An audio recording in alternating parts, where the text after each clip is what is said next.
and welcome from Stories from the Front Lines of Local Journalism, our celebration of the Esserman-Knight Prize winners. I'm Maria Elena Salinas, and thank you so much for joining us this evening through what is now, at least for the foreseeable future, our new normal. Tonight is about the importance of local news and investigative journalism, but more importantly, it's about the people who produce it, the reporters on the front lines, often at great risk to their safety and now to their health, to hold the powerful accountable. In a few moments, you will hear from journalists who have helped bring down some of our country's most powerful people, who spent months poring through records to make sure it's safe to go to school or to have a local surgery in a clinic. Over the course of the evening, we will present the awards, followed by in-depth conversations on how their stories came to life. We will also honor a man that many of you know well, Marty, the former executive editor of the Miami Herald, who now holds that position at the Washington Post. Marty is widely regarded as one of the best editors in America, and we're looking forward to a conversation with him. Of course, we're looking forward to talking to him, but we're also looking forward to talking to so many of the other journalists that are getting awards today. As I said, Marty is widely regarded as one of the best editors in America. And besides talking to him and the challenges of news organizations, we want to talk about what they face. Later in the program, we'll take questions from the audience. So whenever you're watching or wherever you're watching, you can post a question in the chat at any time. And now, it is my honor to introduce to you Knight Foundation's President and CEO, Alberto Ibargüen. Good evening, Alberto. Welcome to the first Esserman-Knight Prize celebration. A prize for local investigative journalism would always have been timely, but perhaps truly never more than now. The killing of George Floyd has sparked a wave of protest, discussion, and focus on racism in America. It is a time to examine the structures of power and influence, and therefore should be a perfect time for great local journalism. Now, there's always been a tension between journalists and their subjects, but now in the United States, there's more than tension.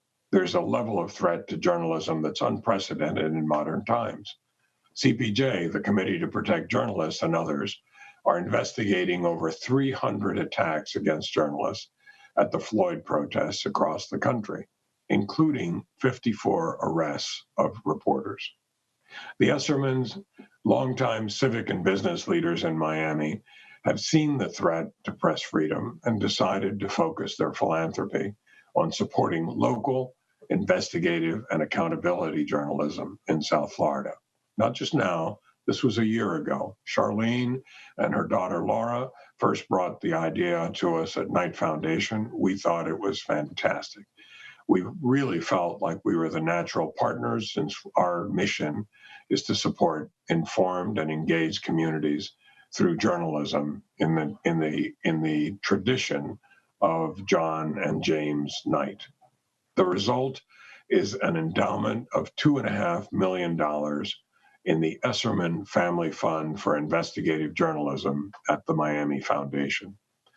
The fund will do two things. It'll allow the Miami Herald to offer investigative reporting fellowships to early career reporters, which you'll hear more about later in the program.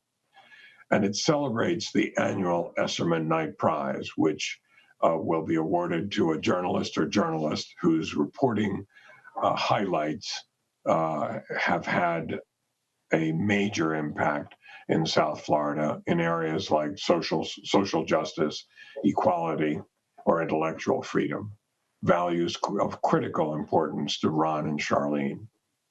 At Knight Foundation, we feel truly privileged to help administer the Esserman-Knight Prize and take particular pride in the fact that the active involvement of 3 generations of Essermans are truly an example for others to follow.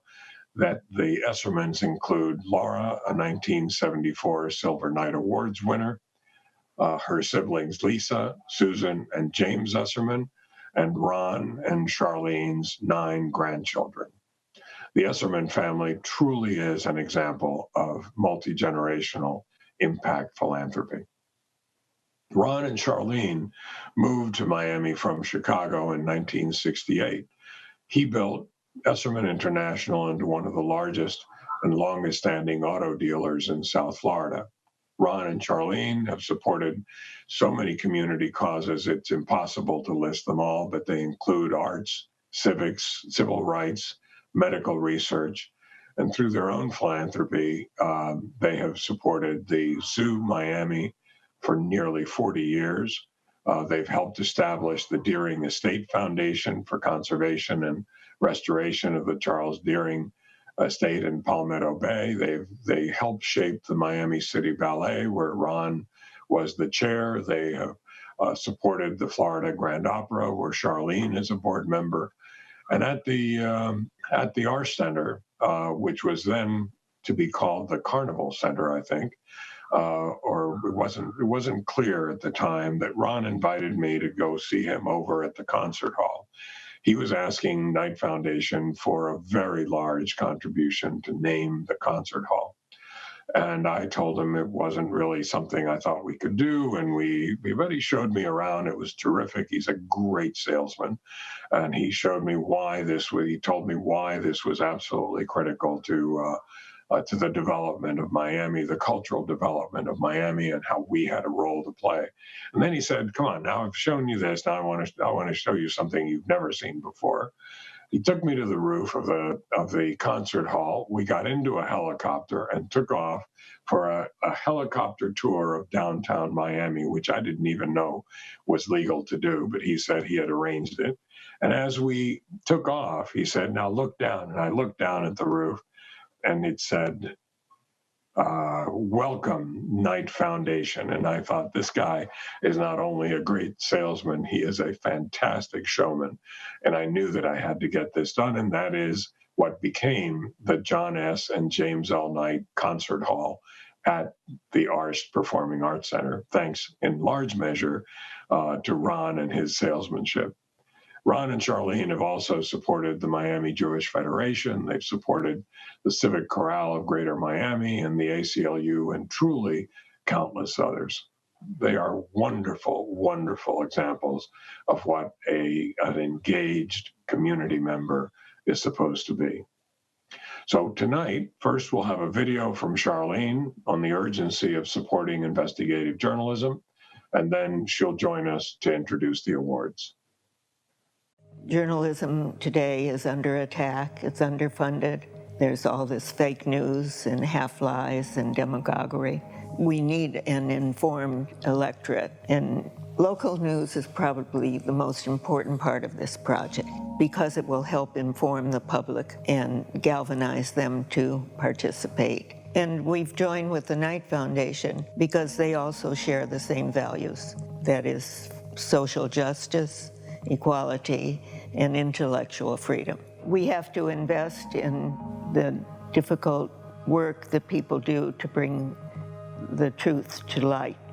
This endowment should provide a prize for an outstanding journalist and also a fellowship for a new reporter at the Miami Herald.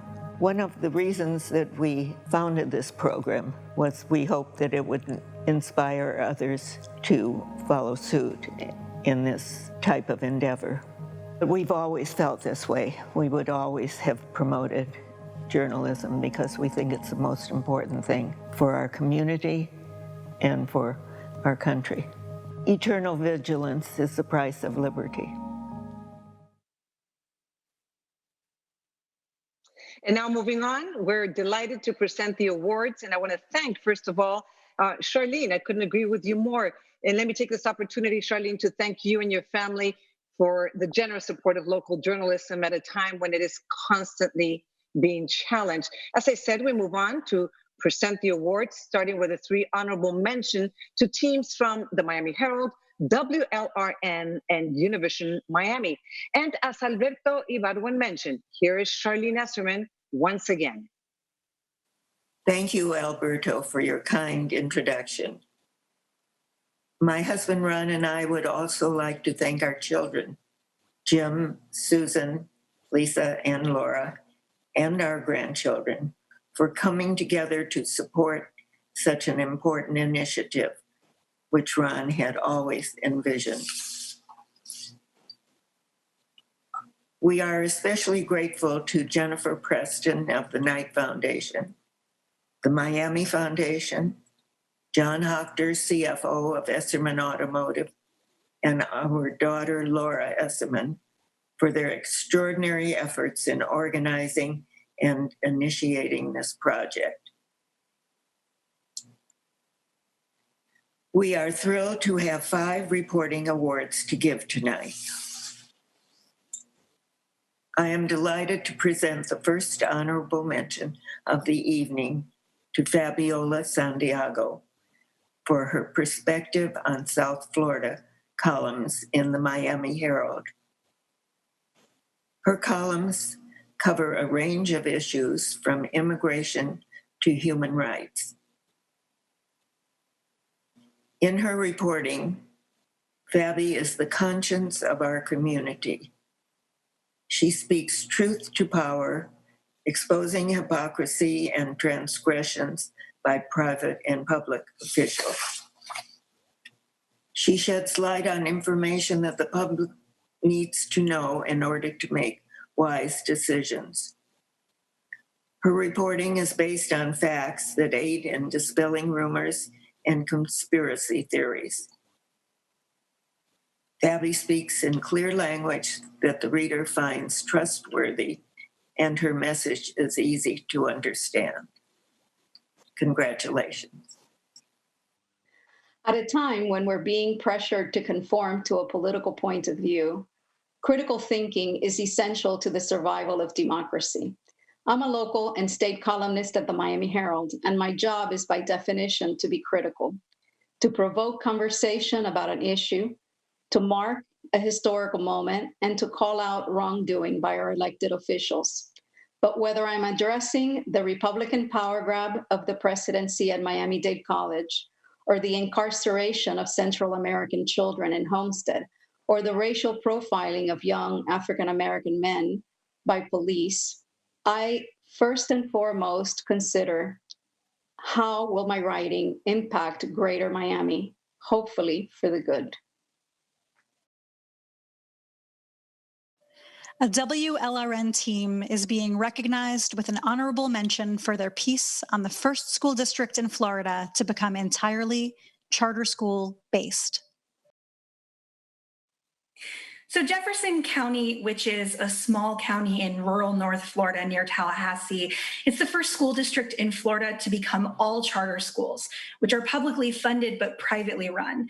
This was an experiment that really set the stage for a massive expansion of charter schools throughout the state, especially in the poorest communities. So we really wanted to find out if this new charter school district was working as well as state legislators said it was. What we found was for some students, it was transformational. But for others, it ended up being disastrous. A big part of the story is the fallout from this fight that happened on campus where 15 students got arrested. In our reporting, we found out that some students were never allowed back after the fight. And we also found out that this really influential football coach had played a role in the fight. He showed students boxing moves and told them to aim for other kids' heads and stomachs. Almost 2 years after that fight, we asked the charter school to respond to what we found out, and they fired the coach. WLRN's piece is a significant look at one of the most important issues facing our state: how to best educate our children. This is multimedia at its best, on air, in print, and online. The team conducted a rigorous investigation that explores the divisions of race, class, and geography that affect every single Floridian. Our next award is from the enterprising team from Univision Miami, Erica Carrillo and Maria Alicia Sosa, which looked into our city's sometimes dangerous plastic surgery centers. The investigative report is called Florida, Paradise of Beauty and Death. Yo empecé a llorar y le dije, doctor, yo creo que se va a morir mi hija. ¿Qué es lo lo que pasa aquí? Que yo no puedo creer que voy a perder a mi hija. Me dice, no se preocupe, su hija no se va a morir. Pero a sus 30 años y 3 días después de una cirugía de glúteos, Adianet Galván González murió. Hay una cirugía más peligrosa de todas, el Brazilian butt lift. Y aquí en Miami han muerto más gente de cualquier otra parte del país y del mundo. Una búsqueda del 23 investiga reveló que en los últimos 5 años, al menos 14 mujeres murieron tras cirugías cosméticas en el sur de la Florida. 10 de ellas se habían sometido a transferencia de grasa en los glúteos. We decided to start working on this issue because we felt very frustrated covering and reporting about the death of women in these plastic surgery centers, but there was not a real consequences for the doctors, neither for the centers. So we started asking and requesting data and statistics from the state of Florida because we wanted to know how many people had died. We were surprised and in disbelief when we find out that the state were not even tracking the number of deaths or injuries. And not only that, but in fact, we discovered that these centers were not even being regulated by the state. And there was not any kind of insurance to cover the victims. So at the end, we were looking for justice, not only for the dead woman, but for all of the coming patients. The Univision Miami team exposed the lack of regulation over cosmetic surgery centers in Florida. Their research led to the first reform in 20 years of the law that regulates cosmetic surgery centers in Florida. 14 women died in the last 5 years in Miami-Dade County after having surgery known as the Brazilian butt lift. The Florida Department of Health didn't keep records of deaths or patients injured after these procedures. Because of this report, the law was changed and lives will be saved.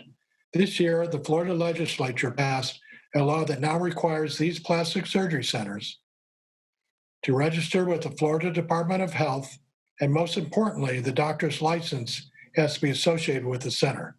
The law also requires the plastic surgery center and the doctor to carry insurance, a minimum of $200,000 per clinic and $100,000 per doctor.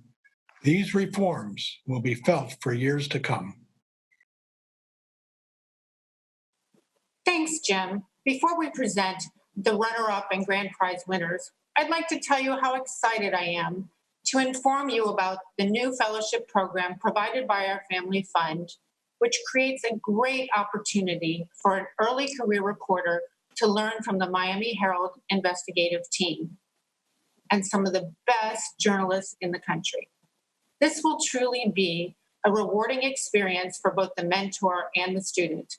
And we certainly tapped into a need as there were 200 outstanding applicants. It is my honor to present to you today our first fellow, Christina San Luis, a graduate of the Columbia School of Journalism and Barnard College and a native of Stuart, Florida. She begins her fellowship at the Herald next month. Please join me in welcoming Christina. Congratulations. Thank you, Lisa. Now to our runner-up, a team from the Sun Sentinel who, in the wake of the Parkland massacre, looked into one of the toughest issues our schools face. On Valentine's Day 2018, 14 children and 3 educators were murdered in their school, their high school in Parkland, Florida, by an emotionally disturbed teen who had an obsession with guns and violence. After that event, the parents of the dead children asked us reporters repeatedly how many other children are like him in our schools. And we set out to answer that question. We looked at many police and court records and workers' compensation records of teachers hurt in the classroom. And we found that there are many children with serious anger issues and emotional disabilities in our classrooms. They come with labels such as intermittent explosive disorder, oppositional defiant disorder. And the teachers told us that well-meaning mainstreaming laws make it very hard to remove children like this from the classroom. The teachers told us that they are not prepared, they're not trained or well-equipped to take care of children like this in the classroom. And after our stories, lawmakers said that they would review our policies and practices. They said the stories are eye-opening and that they would try to do what's best to help our children and help our teachers in these classes. And at that time, I thought, like, if he picked this gun up, I'm dead. I'm dead. Like, I was like, if this child picked this gun up, I am dead. We have children threatening to shoot other children or people at schools or shoot up schools across this state and nation. How many other students are like the murderer amongst the 270,000 kids? What am I going to find in here when I open it up? I'm sorry? It's just like, I can't get into the people at all. Watch me shoot the school and joking around like that, you know? I don't have any friends.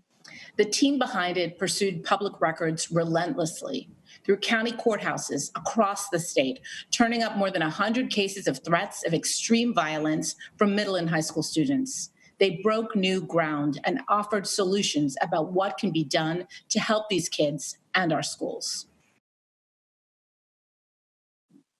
And finally, it is my privilege to present the first prize for investigative reporting to Julie K. Brown and Emily Michot of the Miami Herald for their reporting series, Perversion of Justice. This story exposed sex trafficker Jeffrey Epstein and those who facilitated his predations and shielded him from accountability. The Miami Herald was able to identify nearly 80 girls who were molested by Epstein, dozens more than investigators. Federal prosecutors gave Jeffrey Epstein a secret non-prosecution agreement without ever notifying his victims. We were victimized by Jeffrey Epstein, then re-victimized by the government. The government let us down. We should be having our day in court with Epstein.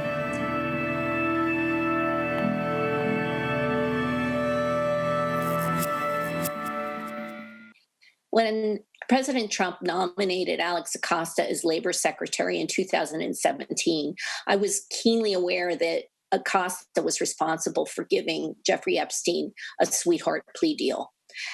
So many years had passed that I decided that perhaps it was time to re-examine this case and try to find the victims who had been abused many times, not only by Epstein, but by the criminal justice system. I had no idea at the time that this project would impact so many people or that it would lead to Epstein's ultimate arrest. Billionaire businessman Jeffrey Epstein was arrested in New York Saturday on federal charges related to sex trafficking. Today, we announce the unsealing of sex trafficking charges against Jeffrey Epstein. I will say that we were assisted from some excellent investigative journalism. The president announcing that Labor Secretary Alex Acosta is resigning, announcing it with Alex Acosta standing right by his side. This series is a triumph of investigative journalism. It is a testament to the power of rigorous reporting and writing of the highest caliber to overcome the forces of privilege, wealth, indifference, and misogyny. The reporters' sensitive approach enabled them to gain the trust of Epstein's victims and made this story possible. Julie's and Emily's courage in pursuing this story has enabled the victims to seek redress and given hope to human trafficking survivors the world over.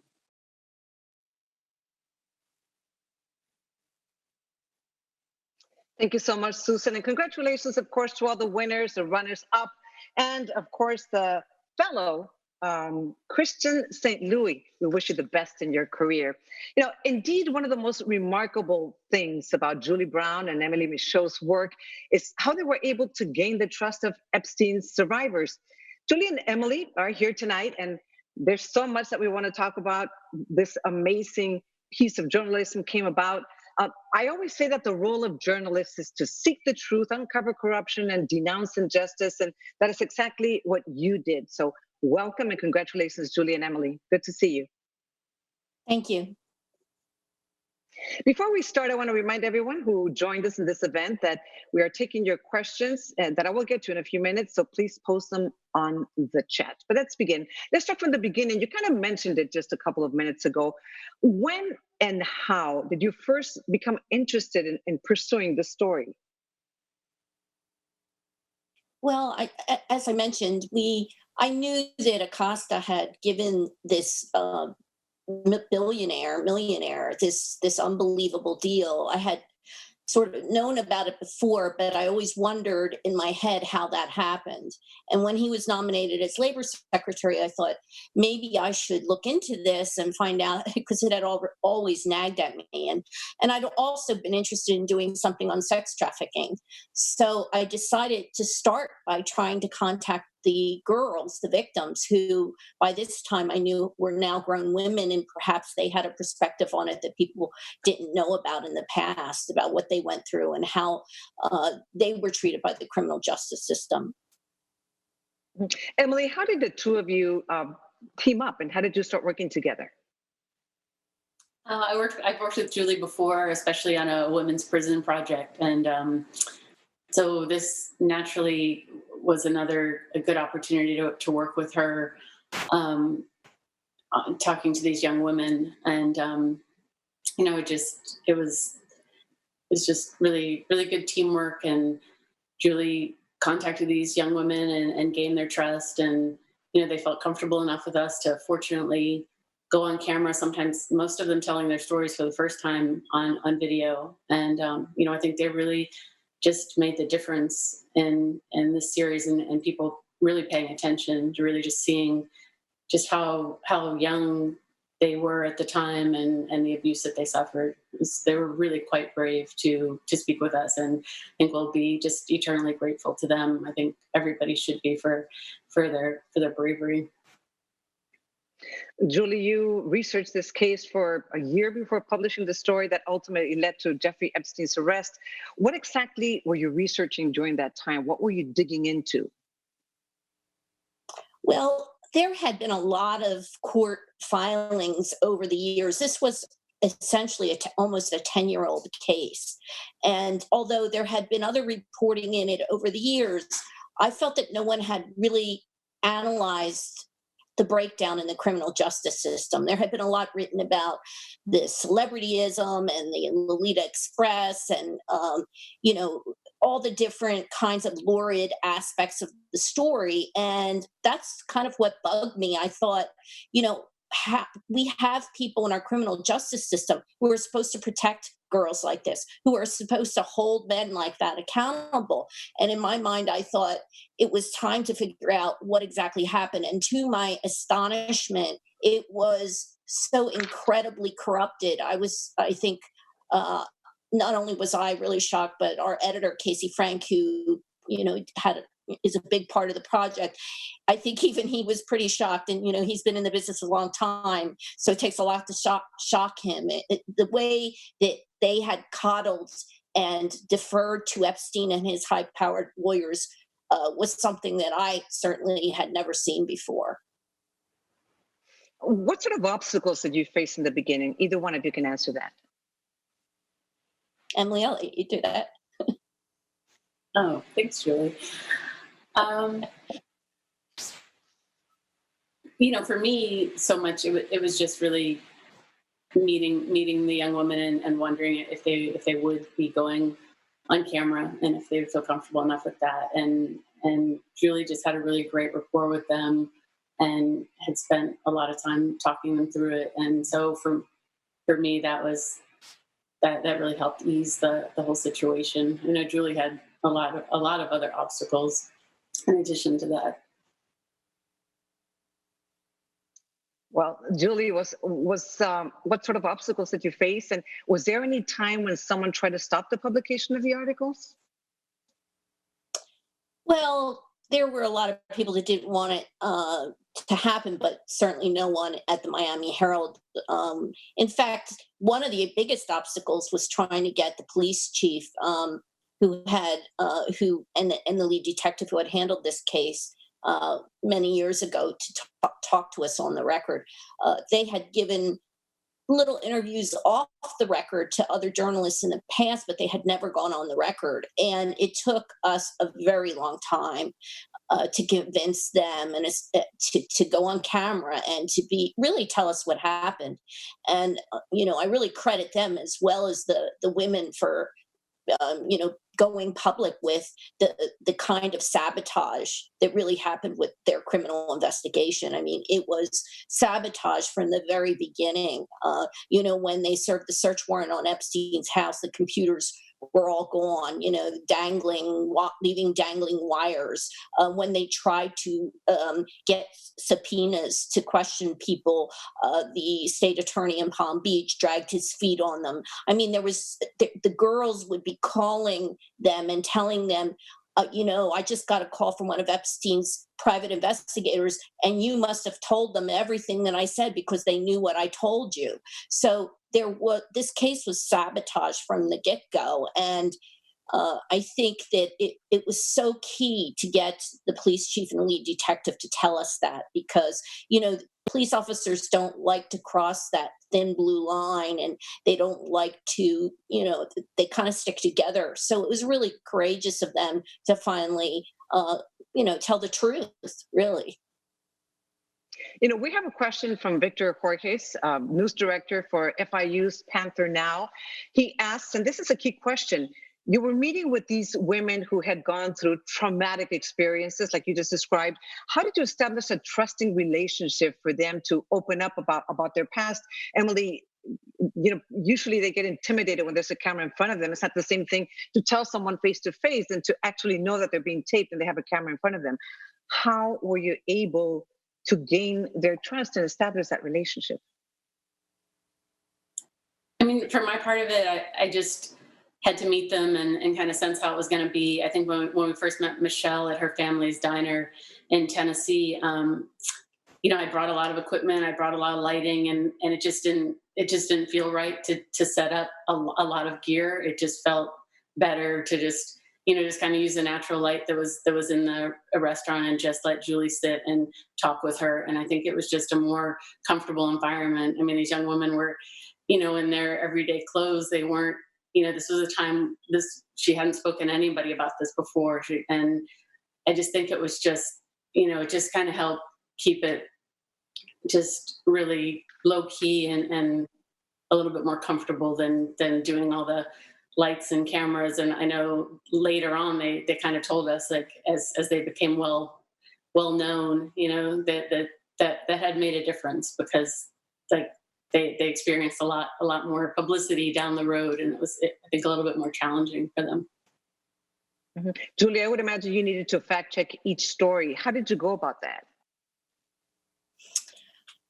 Well, or did you feel you needed to? Did you feel you needed to? Yes, of course, because we knew that there was going to be, a lot of eyes on the story and a lot of litigious eyes on the story. From the get-go, I decided I wasn't going to use any unnamed sources unless I absolutely had to, and it turned out I didn't have to. And everything in that story was either based on a court record or an original interview. And that one of the reasons why it took so long was there were probably tens of thousands of court records in connection with this case.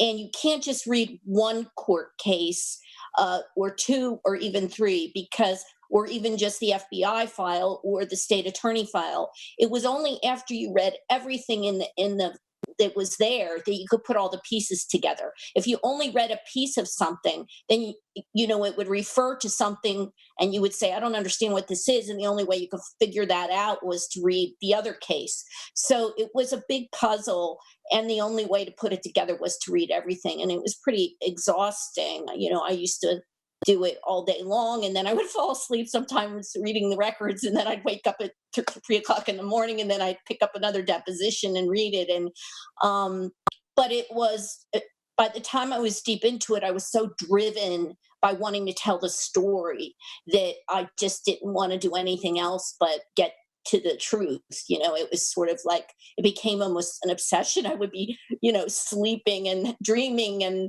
waking up and writing. And it just, it kind of took over, I think, for both of us, it kind of took over our lives for a while, because we were so determined to tell their story, because the women trusted us, and a lot of the people that we talked to said the reason why they didn't talk before to other journalists was because they didn't think that they would either tell the story because the story had been squashed by other at other moments, or they felt that the people that were questioning them weren't understanding the real serious nature of what had happened to them and how the criminal justice system had really broken down.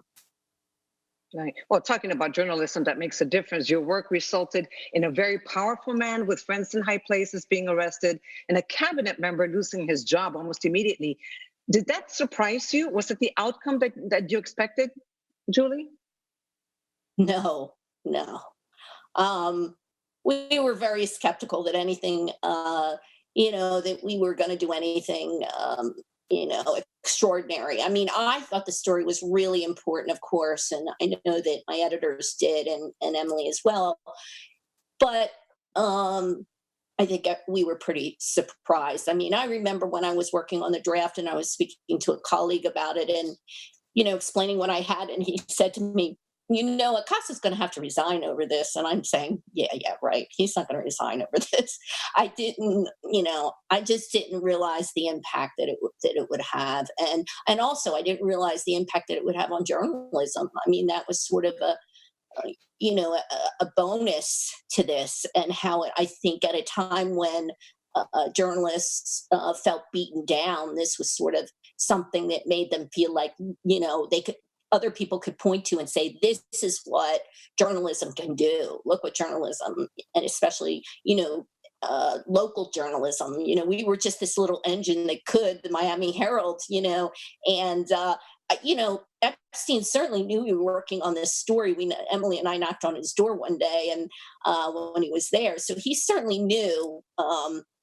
And I think they just didn't see that we were going to accomplish anything that was going to make a difference, or he thought he was so above the law that it wasn't going to make a difference, especially since it was maybe this, small local newspaper, so to speak.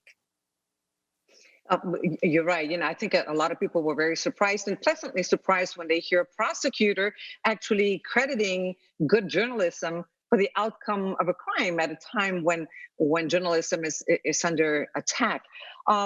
What did that feel like when you got the credit for Epstein's arrest? I never felt like I deserved the credit. I still don't. I think the credit really goes to the Herald, for supporting this. This kind of work takes a lot of, resources, for one thing. And I also think really most of the credit goes to the victims, the girls who trusted us and shared this horrible, traumatic event with us. Emily and I were very concerned at various points of this project that we were going to re-traumatize these girls. And we worked very hard. I talked to a lot of experts in the field as I moved through this to understand how to question them and how. I never made them talk about the abuse. In fact, I told them they didn't need to talk about it at all. And they didn't really. I mean, I think, perhaps that they feared that people would want to know all the lurid details about how they've been abused. And I didn't want to know that. I wanted to know how they were treated by the criminal justice system. Yeah. Emily, there are so many layers to this story that just keep growing and growing and growing. What do you consider the most important aspects of it? I really consider that these girls didn't get the justice that they deserved in many ways. But I think the fact that Epstein is no longer here to abuse any other young women is just a really key fact. I mean, obviously there's a lot more to uncover and a lot more of his, the other people who were involved to find out about. But, that's one of the key things for me is that I know Julie had said, and I agree, like we never anticipated any of that. And I don't think the girls did either when they talked to us. I think they were, probably hopeful that one day something would happen, but nobody ever could have anticipated this. And just really glad for them that, that they got to see some form of justice. Some form, exactly. After Epstein's death by suicide, there have been many conspiracy theories about whether he really killed himself or if he was murdered. And if so, a lot of speculation on who would want him dead. What is your take on that, if you can say?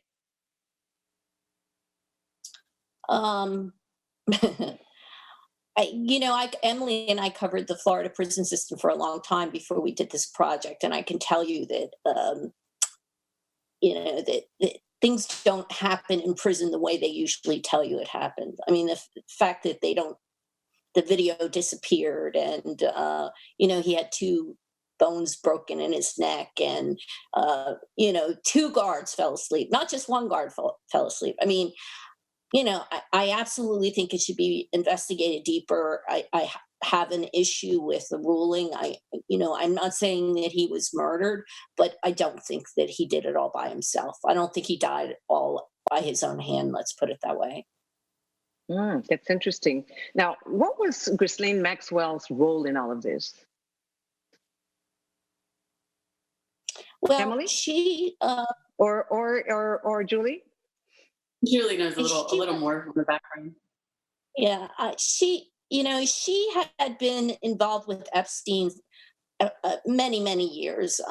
I suspect that she met him through her father, who was a media mogul in Britain, and also was very involved in international politics. And I think that, her father died under mysterious circumstances, ironically, just like Epstein.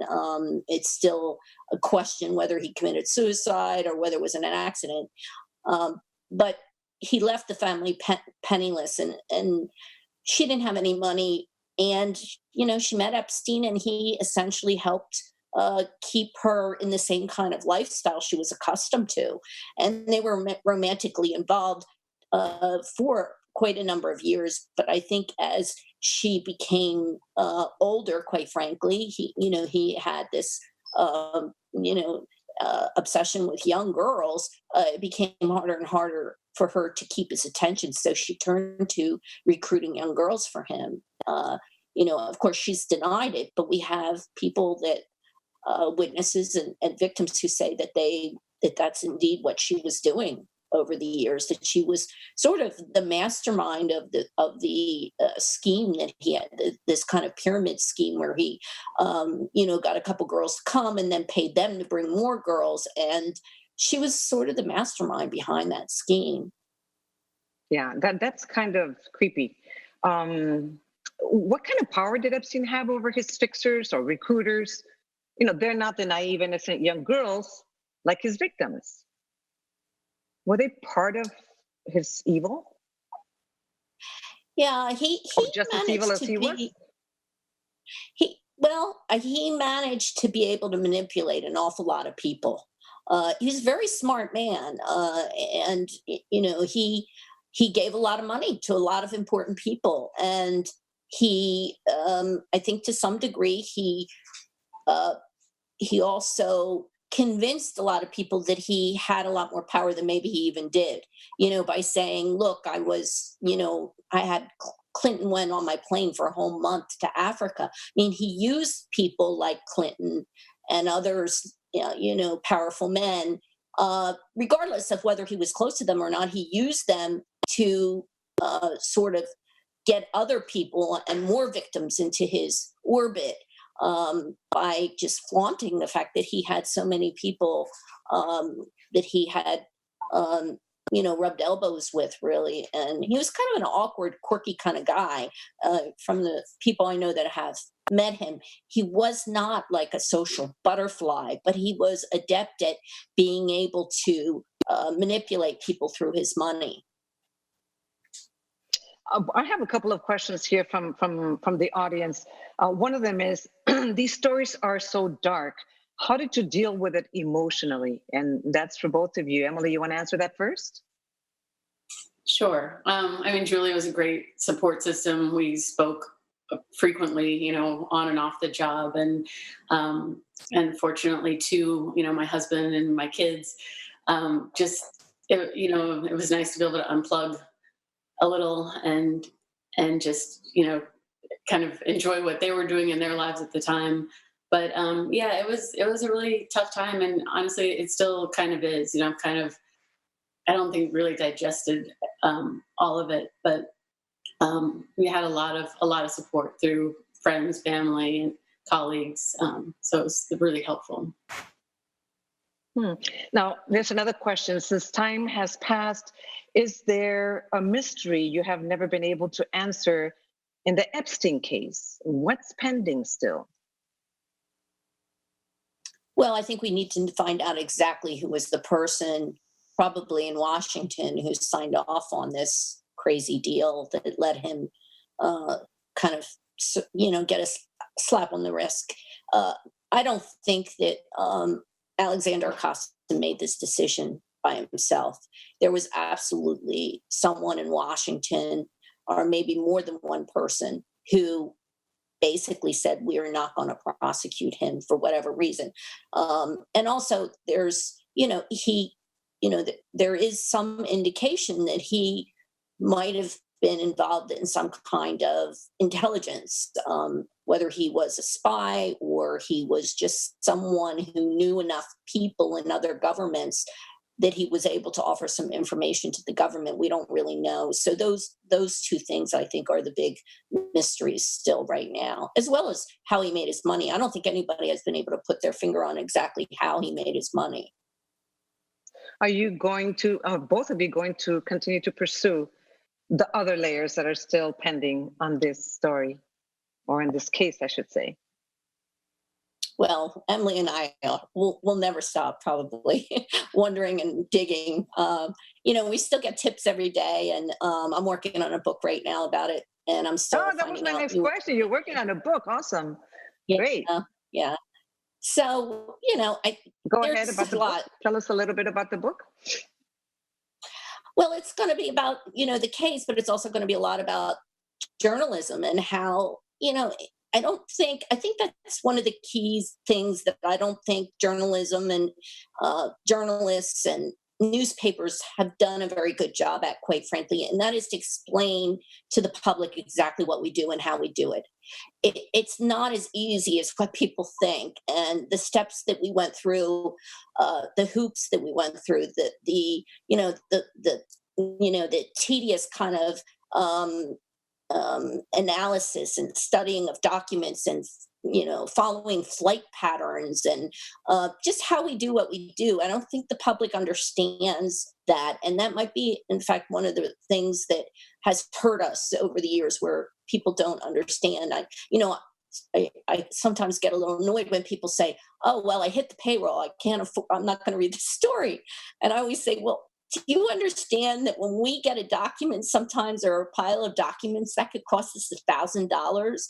Can you afford to pay $1,000 to find out what your elected officials do?"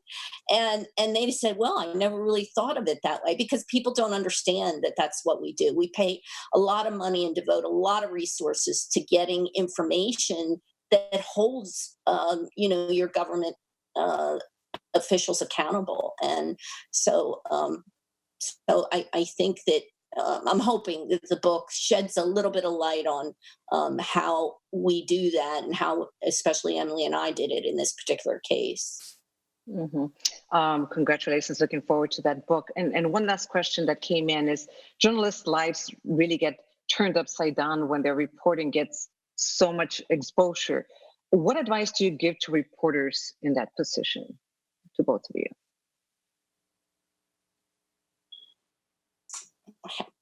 You just don't pay any attention to that stuff. I mean, you just can't. I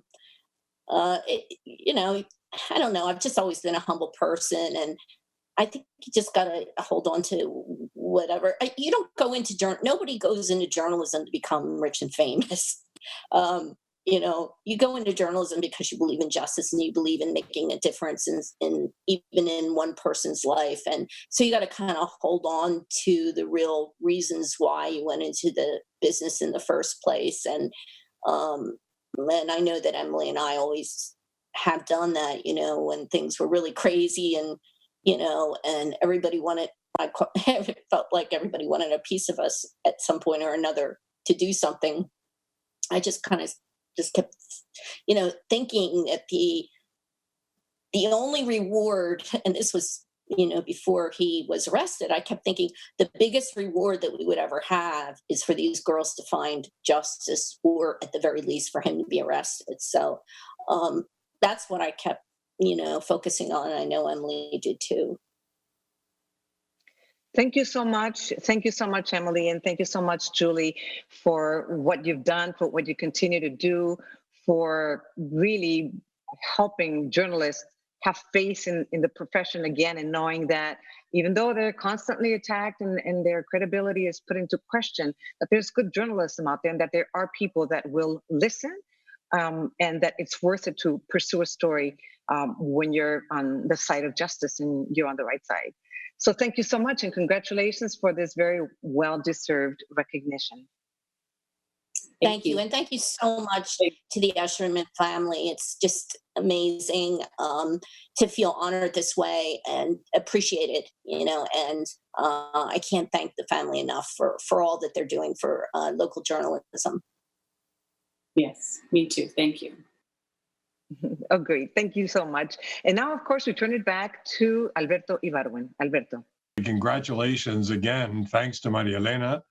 And congratulations again to Julie Brown and to Emily Michot for not just for their journalism, but for the way that they talk about the work, the serious, modest, get the work done, tell the truth kind of journalism that they do, and the wonderful explanation of how difficult these things are, how expensive they are, and how tenacious you have to be to really get the story. It's admirable, and we are all in their debt, and in the debt of the Miami Herald for having supported them in this story. Thanks again to the Esserman family for their wonderful contribution to investigative journalism.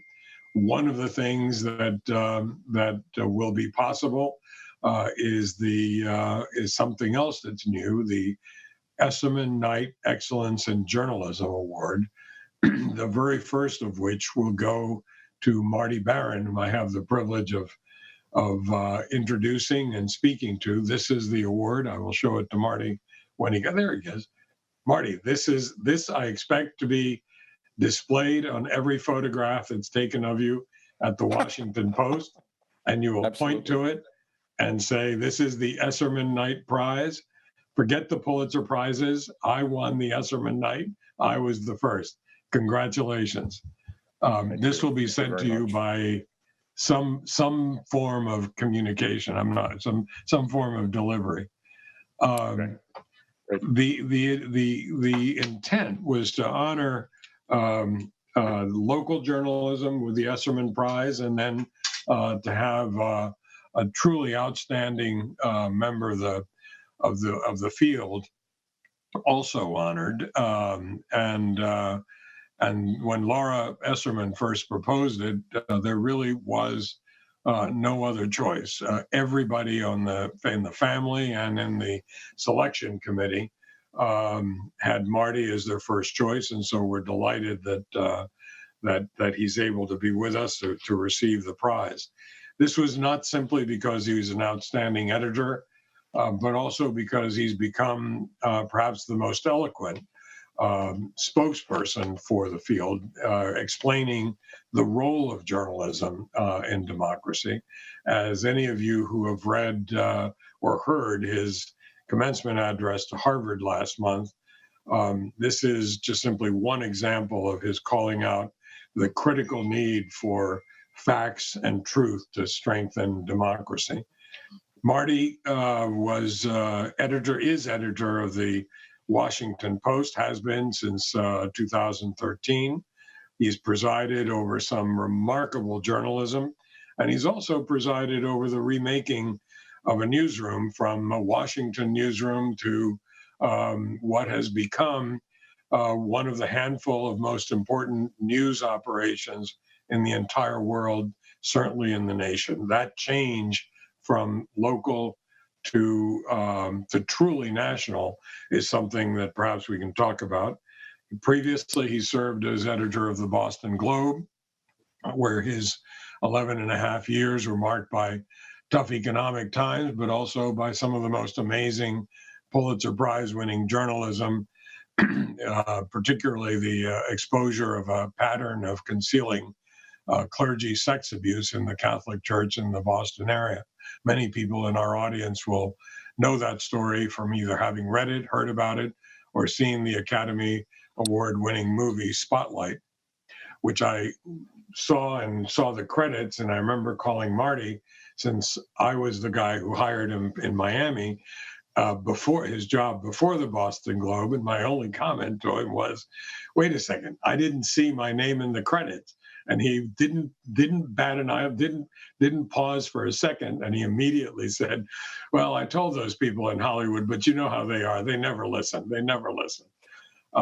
He started his career at the Miami Herald, and then became the editor of the Miami Herald. And I am thrilled and happy always to say was the best editor I ever had the pleasure and the privilege of working with. His newsrooms have won 17 Pulitzer Prizes, the first of which was at the Miami Herald, at the helm of the Miami Herald, for the Elian Gonzalez story.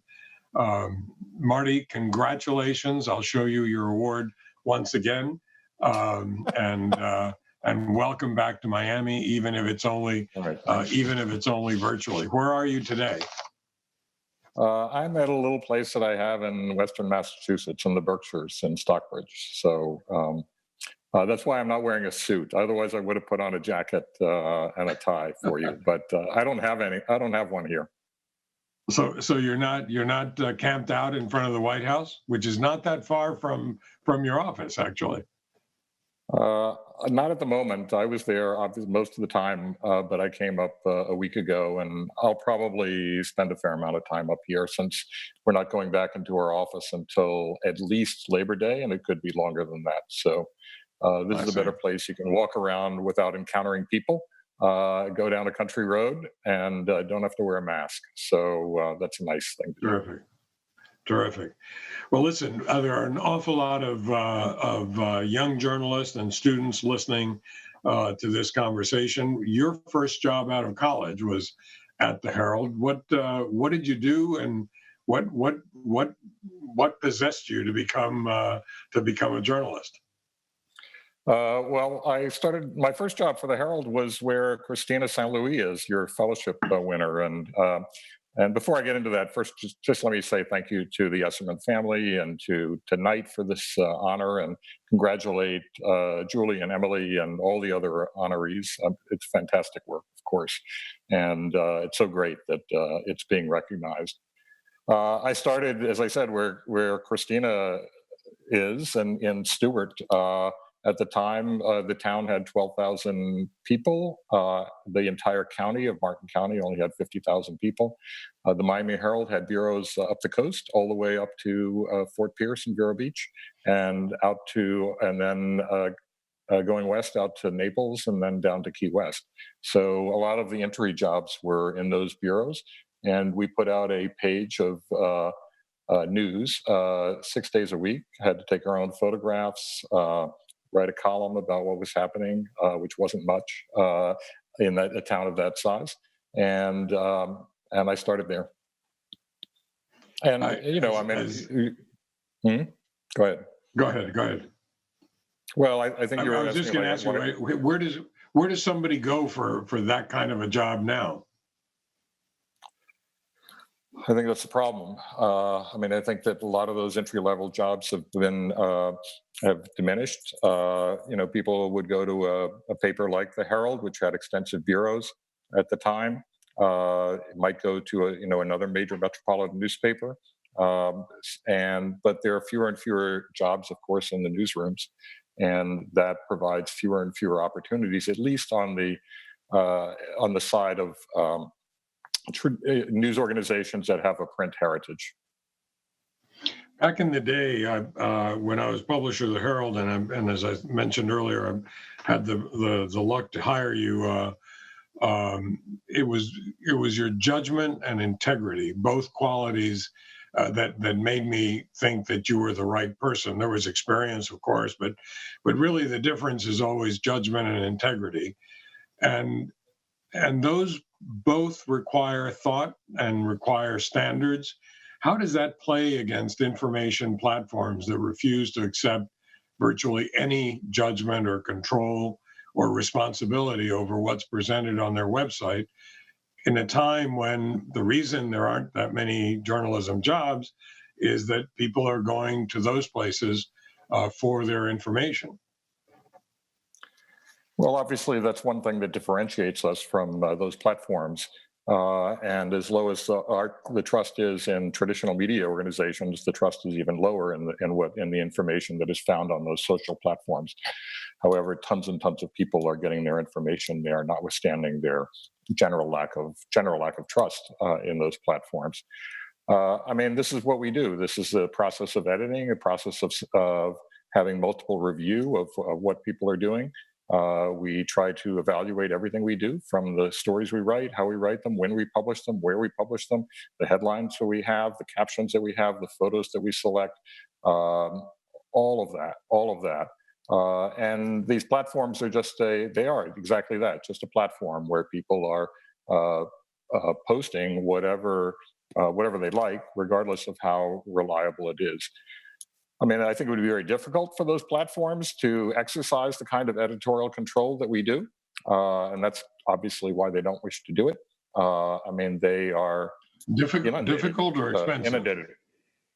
Well, difficult or expensive? It would be beyond expensive. It would be hugely expensive. I mean, an expense that they would not want to and probably could not absorb, because they're publishing in all countries throughout the world. They are the volume and pace of postings is unlike anything that we face in a conventional newsroom. No matter, even if we publish, let's say, several hundred at the Washington Post, several hundred stories in the course of a day, they're publishing tens of thousands of posts in the course of an hour. And so it's very hard to get a handle on all of that. I don't think they certainly don't have the capacity, and they would have a very difficult time, if not an impossible time, developing such a capacity. And it would have to be in every language on earth. So, and yet they are able to get by, I guess, on volume, because if the trust is lower for them than for traditional media, I'm not sure how to interpret that. How do you think news organizations can regain the trust that they had? Most people think of media. Most people think of media these days as talking heads on cable or on television giving opinion. Right. Well, that is the view, and that is in fact what cable has become. It's cheap, obviously, just to have a bunch of talking heads rather than do actual reporting, and that's what a lot of people are watching, and they think of that as media, and they think that's how people operate, and that people within conventional newsrooms are just a bunch of people with a lot of opinions, and that we aren't putting in the hard work, that is necessary to do these stories. Julie talked about that earlier. About people don't appreciate the kind of not only the expense that we go to, but the sheer effort that is required to do the stories that we do. In terms of increasing trust, I think it's a real challenge in a partisan, polarized environment that we have today. It's very difficult. People want you to take sides, and if you're not on their side, then they may not trust you. I think we can do a number of things that might help, although they might be only incremental in value. One thing is that I think we can talk a little bit more about who we are. I think there are a lot of misconceptions about who journalists are. This assumption that they're all from some elite background, they all went to Ivy Leagues, they all, all of that. The reality is that we have a wide variety of people who work in our newsroom with diverse backgrounds, and thankfully we do. Also talk a little bit more about how we go about our stories, tell people, explain more about the story behind the story. Julie was talking about that as well. I gather she'll address that in the book, which will be great. But we should do that more routinely in our news organizations. I also think that most importantly, we have to cover the entirety of the communities or the country or whatever our mission is, and make sure that people see themselves in our coverage. Make sure they see themselves in a way that is a accurate and fair and honest representation of who they are, what their aspirations are, what their concerns are, the kinds of hurdles that they're facing in their own lives. So do the work, do the journalistic work, and ensure diversity in the newsroom. The lack of trust seems to be particularly acute in minority communities that feel even more alienated from traditional news organizations. Does the Washington Post or do organizations like yours have an explicit plan or approach strategy for dealing with that increased level of scrutiny and lack of trust?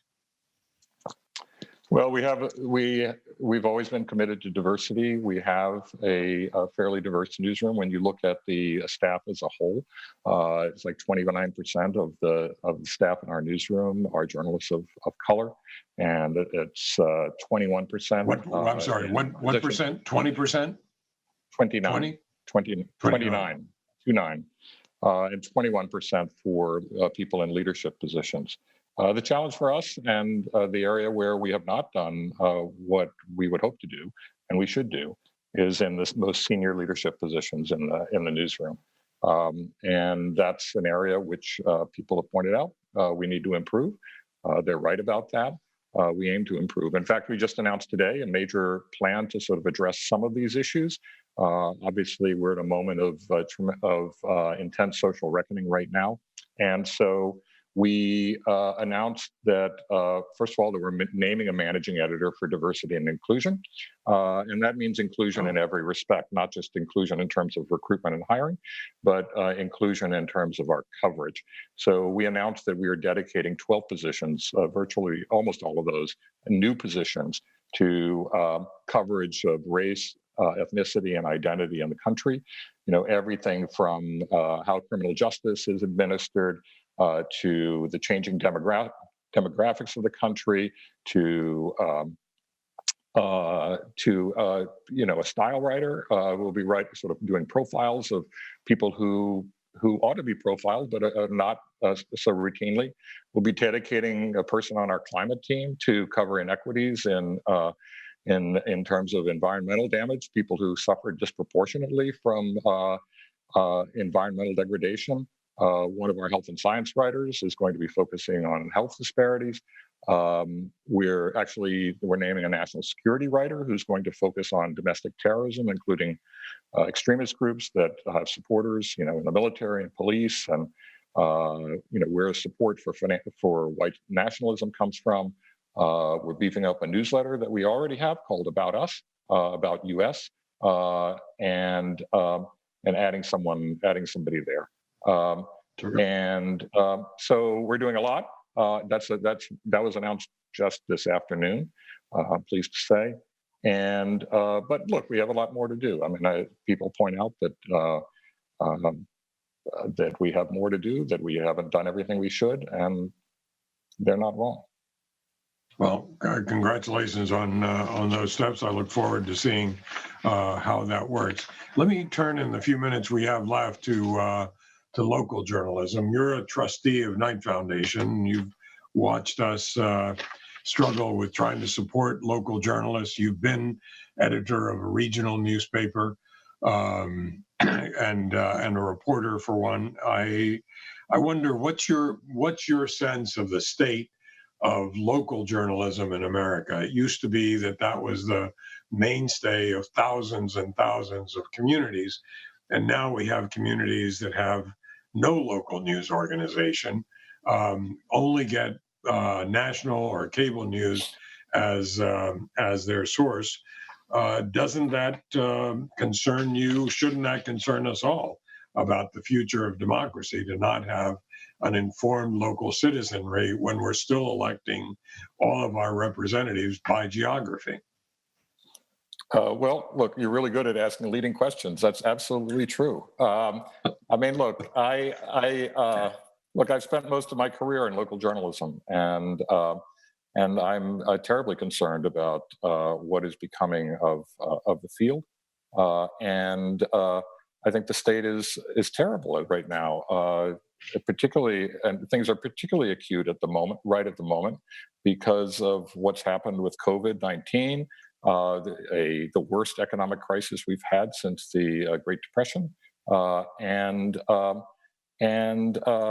it's advertising has just evaporated, and we're going to have to find a solution. I wish I had an instant answer. I don't have an instant answer, but this is it's an enormous crisis, and local journalism is what's your gut absolutely reaction to our democracy.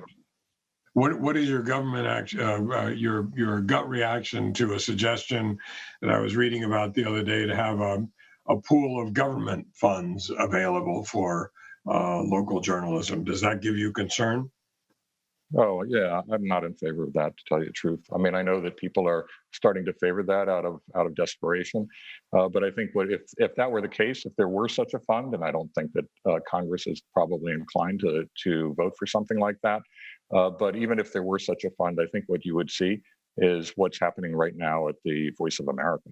The administration exercising its influence. They have tossed out. The top leaders have left, and others have been forced out. And this administration is exercising its influence over VOA, and it's not clear who's going to head it. There were some rumors that somebody like Sebastian Gorka might be somebody to do that. And that's a great institution. It's proudly advanced the cause of independent journalism. It's tried to show the world what independent journalism really means, and now that is in severe jeopardy. And so, would you look to individual philanthropists for support? Because if the advertisers have a choice, if they choose to advertise someplace else, somebody's got to pay for the journalism. Would you look for philanthropy as support? And well, I think that's one area, and I think that's obviously. I think the nonprofit model is one potential answer. And I think it can be successful there can be a number of successful models within sort of the nonprofit, under the nonprofit umbrella. We've seen that in various places, particularly nonprofits that specialize in certain subject areas. The bigger challenge has been nonprofits that specialize in a geographic area that is the size of a city, even a major city, and that's been a greater challenge. Look, I think the ultimate answer has to be to come up with a sustainable economic model. My own view is that there should be strict payrolls, tough paywalls. Look, we never made the print paper free. People always had to pay for that. And we didn't just give it away. I mean, I remember when I was in Miami as editor, there were people I lived in South Beach, and so I would see, some person go up to a box and stare and read the headlines out of the box, and I wanted to yell at that person and say, "It's just a quarter. 35 it's cents. Just a quarter. Put it in. I'll give you the quarter." Ultimately, people had to pay the quarter to get it. Or they got virtually nothing. And I think that local publications have to do that. And those that have, some of them are showing some success. I mean, my former, having worked at the Boston Globe, they have a fairly tight paywall. They charge a pretty high price. I think they have more introductory offers. And I think they're doing okay with that, from what I can tell.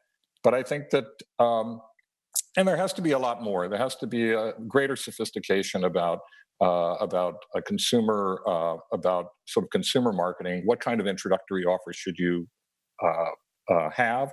Who are your most likely targets for purchasing? The news organizations have to be much more sophisticated about that and use technology to figure that out. I mean, that's the sort of thing we have done at the Washington Post, and I do think that those are the kinds of techniques that can be applied even at the local level. And because the advertising market is just really difficult, if not impossible. And I don't know how people are going to survive based on digital advertising. And there's no question that the future is going to be digital. That's just how people get their information. I couldn't agree more. Thank you, Marty. We've run out of time. We can talk about this as we have done endlessly over the course of the last 15 years. But thank you for participating in tonight's program, and congratulations again on being the first winner of the Esserman-Knight Prize for Excellence in Journalism. Let's turn the program over now to Laura Esserman and Jennifer Preston. Thanks, Marty. So good evening, and congratulations to you, Marty, for all that you've accomplished. These are indeed turbulent times, but out of crisis comes change and hope. So we're all optimistic for the future, and we want to thank everyone for joining us in this extraordinary celebration of the power and importance of local journalism. My parents have always given back to their community, and they instilled those values in their 4 children. My father, in particular, wanted to create a fund so that the 4 of us would come together and support one of the many causes he and my mother held dear: gun control, women's rights, social justice, civil liberties, freedom of the press, reproductive freedom. It was hard to decide which topic we would choose or even how we would organize.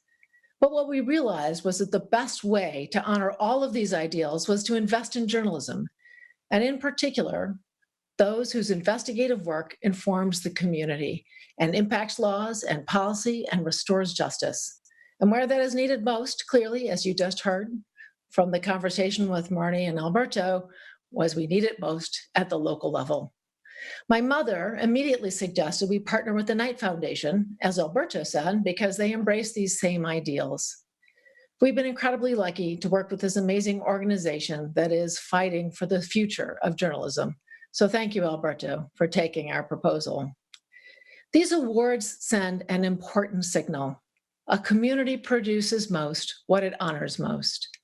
And at this time when local journalism is under assault, we want to honor those people who are out generating the news stories. The prize is focused on South Florida, the community my parents hold dear, but anyone could do this for their community. And supporting an investigative fellowship at the Herald, my sister Lisa's idea, will increase the coverage of local issues that are important to the community. So we hope in the near future that we will be able to support more than one fellow. We want to thank the selection committee who lent their talent and time to select the awardees, and the staff of the Knight Foundation and the Miami Foundation for making it feasible to review all of the entries. I'd like to thank my mom and dad for giving their 4 children and 9 grandchildren the opportunity to give back and work together to shine a spotlight on journalism with a high impact. We were so inspired by the work of the 17 journalists that were nominated in this inaugural year. And the program today, we see with investigative reporting, you can hold the powerful accountable. True change starts at this level. As my mother so eloquently said, democracy thrives when journalism thrives. And now it's my privilege to introduce Jennifer Preston, who is the Vice President of Journalism at the Knight Foundation, an award-winning journalist herself. She'll lead a discussion with our awardees. Jennifer is truly a creative dynamo. It has been a joy to watch her tireless energy and boundless optimism make magic happen. Thanks, Jennifer.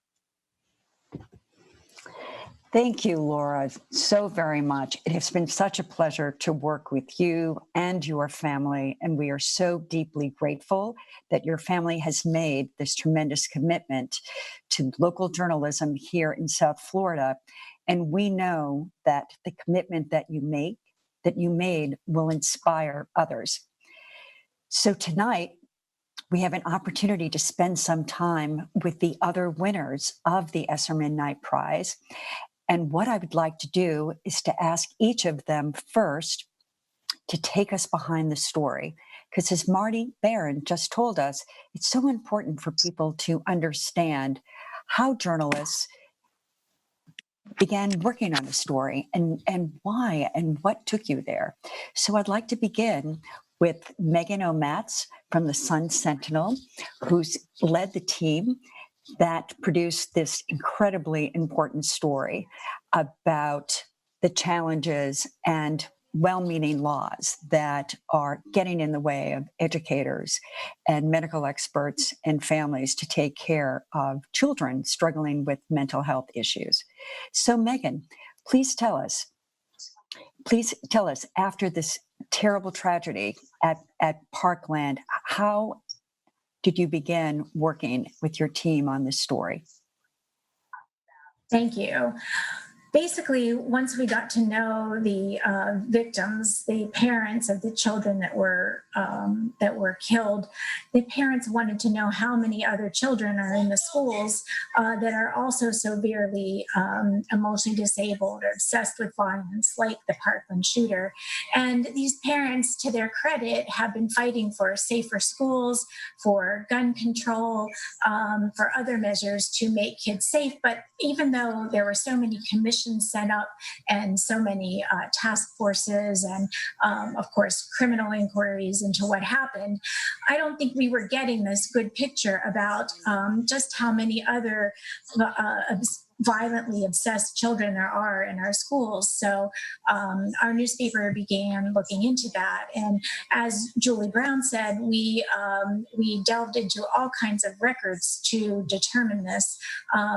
Schools by their nature are very closed places. You have laws guarding the privacy of children, rightly so, and their health care. So we turned to these new risk protection orders, which gave us a window into what's happening with children. Their court records that police officers were filing about children that were threatening violence in the schools. And my partner, Brittany Wallman, and Eric Choki, our designer, we were able to go and look at these records. And basically, we were shocked by what we were seeing with these children who were threatening violence and writing on social media that they wanted to kill people and their classmates and their teachers. And we also talked with many teachers themselves who told us that they are having such a hard time knowing how to deal with children with severe mental health issues.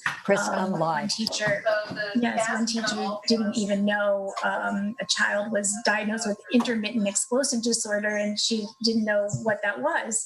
So it's hard for teachers in regular classrooms to help children with such severe needs. And through these records, we found 100 children in just 10 counties. It's a sampling of very disturbed children that are threatening deadly violence in our schools. And it's not something that we want to be confronted with, but we have to know if we're able to make our schools safer and help these kids. Thank you, Megan. Thank you very much. And we'll also be taking questions from the audience. So please put your questions in chat for any one of the really talented reporters who produced such important journalism. Next, I'd like to ask Erica Carrillo and Maria Lisa Sosa. You produced one of the most incredible stories in your role as journalists at WLTV Univision Miami. So how did you first come about the story? How did you first begin reporting on what was happening with cosmetic surgery that led to 14 deaths and prompted major legislative changes? Hello to all. I remember that we were covering daily news about these type of cases or incidents in those cosmetic surgeries. But I remember that I received an email, and that email has some pictures of this woman, and it was a shock for me because when I saw the picture, her name is Berta. Berta was asking me for help because her body was full of scars, and she got a bill of $30,000 in a private hospital after the cosmetic surgery. And I remember that I said to myself, she deserved justice. She deserved something better. And Maria Alesia, I remember that I called Maria Alesia and I told her, okay, we want to get more about these issues because we were covering daily news, but we had to know how many women have died in this kind of surgeries, and where is the data that the state of Florida has regarding this. So we start gathering information, gathering facts, and we were surprised when we found out that the state told us, sorry, we don't have anything. They were not getting records about the number of deaths. They were not getting records about the number of injuries. And I remember that we were working on a specific place.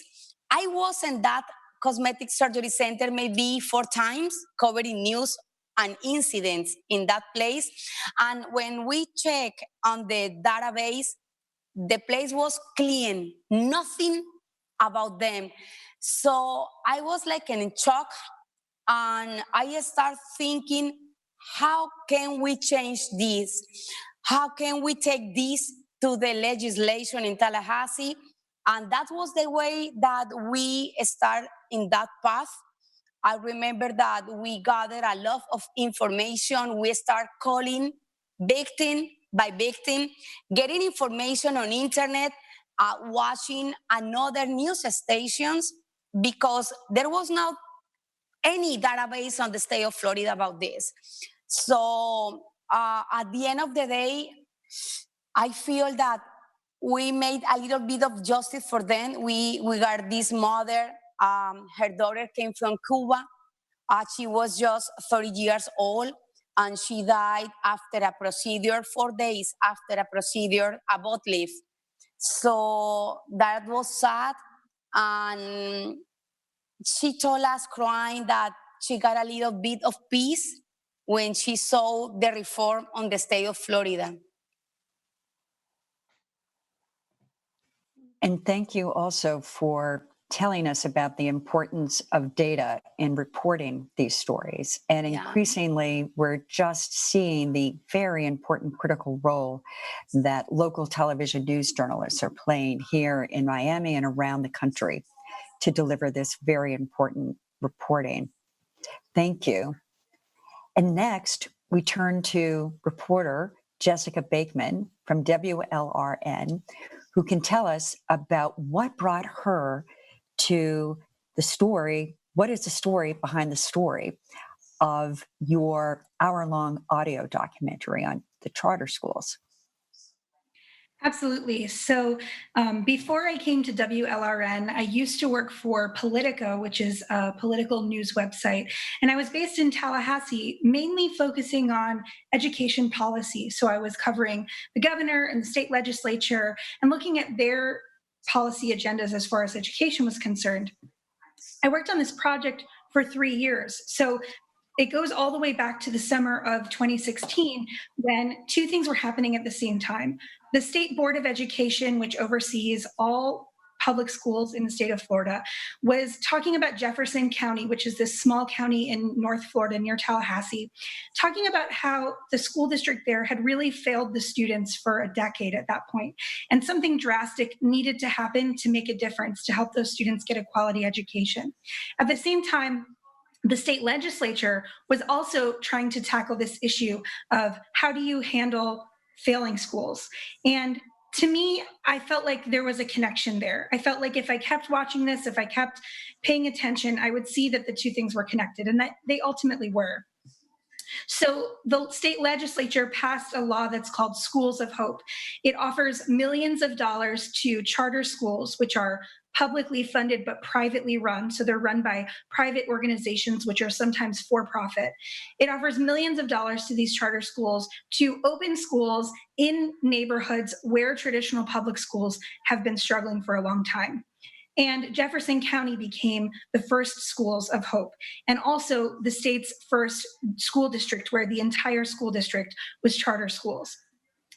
When I ended up working at WLRN, I told my editors, you know what, this is a really important story because it's a local story for Jefferson County in North Florida. It's also a local story for us here in South Florida because the charter school company that was chosen to take over the school district is called Somerset, and it is based in South Florida. It's affiliated with a very powerful, politically connected for-profit company called Academica, which is also based here in South Florida. And the key legislators who are a part of making this happen represent South Florida, and some of them have personal and financial ties to charter schools and even to Somerset specifically. And when we looked into it, we essentially looked at three different areas. One, how the local power over education was really taken away in Jefferson County. They, school board, which is elected, the superintendent there is elected, they completely lost control over their school district. So the voters who put them in place were really disenfranchised in this case. A second thing we looked at was whether there were conflicts of interest among the legislators who made this happen. And lastly, we looked at how is this happening on the ground? You know, if you take away all of those questions about the way it happened, let's look at what's actually happening. Are the children here being better served by a charter school district than they were previously with a very dysfunctional local government in charge? And we found that some children had a transformational experience. They found that they felt value in themselves. They felt hope for their futures for the first time in a very long time. And we also found that the charter schools were using extreme discipline practices that led to disastrous consequences for other students. And it really goes to show what are the potential benefits and the potential risks of having a private organization in charge of a school district when they don't have to follow all of the same laws and regulations as traditional public schools. Thank you very much for taking us behind the story there. And finally, we have Fabiola Santiago, who through your original reporting and in your column, you have been telling stories for so many years here in Miami and raising issues that have often been ignored. And Fabiola, we're in such a moment of time now, a moment of reckoning about systemic racism and the role that journalism has played in upholding systemic racism, and not having the resources or making it a priority, the kinds of stories that you have been covering, just looking to raise those issues that have been ignored. So what do you think that journalists and journalism organizations need to do to finally dismantle systemic racism here in this country? Well, the first thing they need to do is to have diverse newsrooms. It's very important to be reflective of your community because people of different backgrounds bring a different expertise to the topics. Whether it's just living in their communities. For example, I always tell people about how my first front page byline in the Miami Herald came from a tip my mother gave me about teenagers who had arrived, who were being housed in Coral Gables after they had fled Cuba on the Mariel boat lift, and they had come unaccompanied, and they had amazing stories to tell. So while we were covering such a story so well with government officials and sources and all that, I thought this real story of the Mariel boat lift was always with the people. And I was only 21 years old then, so I've grown into the job, I would say. But seriously, I think there has to be a commitment, and that commitment cannot be one that you abandon for other reasons, for financial reasons or whatever it may be. So newsrooms have to reflect the communities they cover. And what might be ways, Fabiola, do you think that newsrooms and journalists can begin to build trust? I mean, you have certainly done that in your role as a columnist here at the Miami Herald for so many young journalists starting out, so many young journalists just trying to understand how to do a better job. What do you recommend? You do it a story at a time. And I think you take great care with everything that you do to make sure that it is the best that it can be in terms of fairness and balance and accuracy, most of all. And so that's sort of the basics of it. But most importantly, I think be in your community. This is the greatest news town in America. And if you're not part of the life of it, how are you going to write about it? Don't come to the office and then go home and that's it, right? You be part of the community that you cover. And I think your stories are going to be richer for it. And you just gave us a wonderful explanation on why local journalism is so important and why we are so grateful to the Esserman family for making this incredible $2.5 million contribution to support local journalism here in Miami. So thank you very much, everyone, for joining us this evening. And please donate and subscribe to the great local journalism in your community. And I'm going to turn it over to Maria. Thank you, everyone. And congratulations to all of the winners.